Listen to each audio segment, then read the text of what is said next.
Very good morning to all of you. We are in chapter 11, which is measurement and motion. Okay, in which we talk about multiple topics, and I hope you are continue writing your notes regarding this chapter and also previous chapter whatever I taught you. Okay, so today's topic is importance of estimation. Okay, let us see.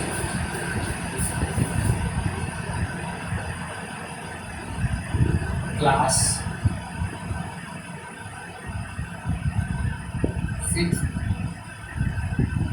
chapter 2,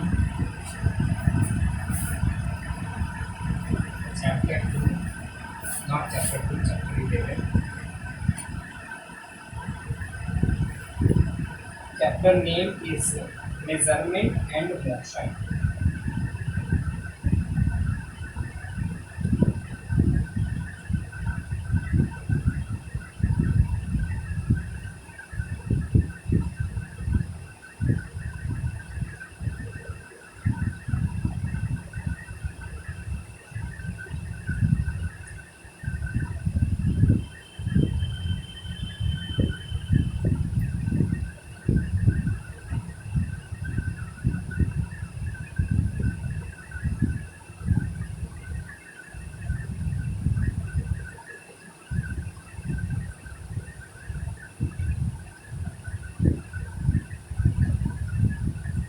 Importance of estimation.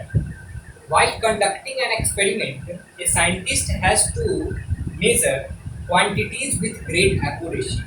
To add 5 grams of certain chemical substance to 10 ml of water, the scientist will use appropriate instrument to accurate measure. So, when we measure little concentration of any substance, we have to take accuracy of the measurement. But if the some scientist has add 5 grams of salt to a curry she is cooking in kitchen, she will not measure the weight of salt accurately. So whenever food is cooking, we cannot measure the amount of salt. We just take and spread. Okay, according to estimation, according to approximately, we just anyone estimate how much salt could weigh? Approximately 5 grams. We say approximately 5 grams. We are not measuring in a weighing machine, take a 2 spoon on weighing machine, measuring 5 grams, then the put in 2 utensil where food is cooking. We just take and put, okay, and say it is approximately 5 grams. It to the curry.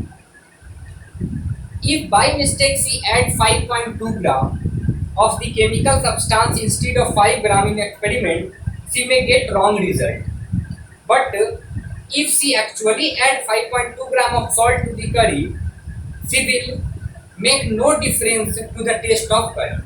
So, in experiment, we need to measure appropriate fixed accurate quantity, accurate measurement, but in some cases we do not need to measure accurately. Okay, we just take some time approximately also.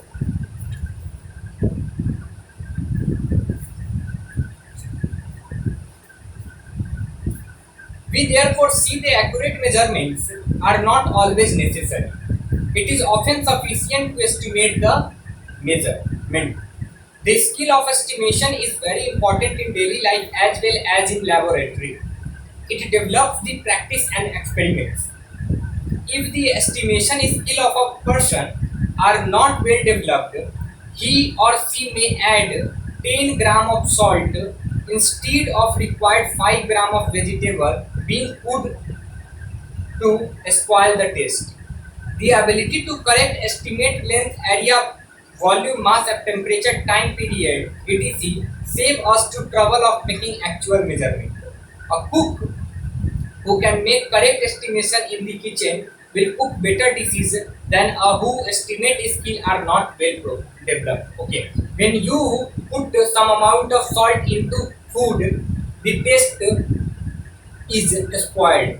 And when your mama is putting approximately salt into the food, then the taste become delicious. So when your skill is very good in approximation, then you save your time. Okay.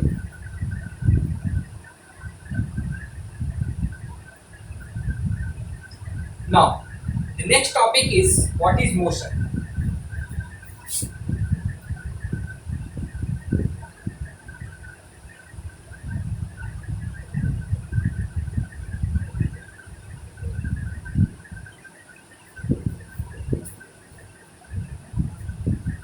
We know that a object is at rest. Let us see this whiteboard is at rest. How we say that this whiteboard is at rest? So because it cannot change their place, it cannot change their position from one place to another place, like plant. But when we talk about some other things, then we consider that some things are in motion, like bird flies in the sky,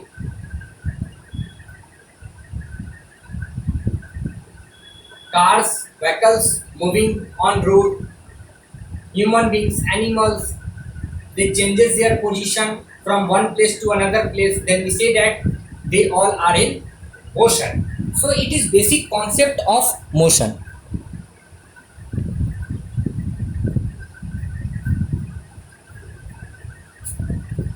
An object is in motion if its position changes with time in relation to a stationary object such as building or tree. Okay, just we take reference of this whiteboard, or we just take reference of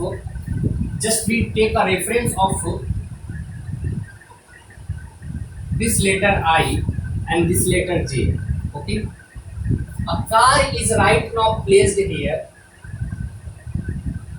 This is a car. Okay, placed here. Right now we can say that this is at rest. Okay, right now car is at rest. Okay, but start moving and it goes and come here. Okay, in 5 minutes. In 5 minutes.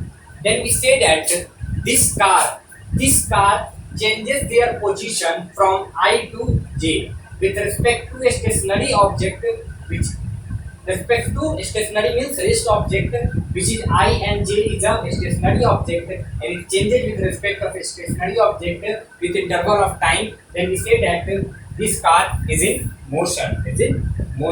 Okay.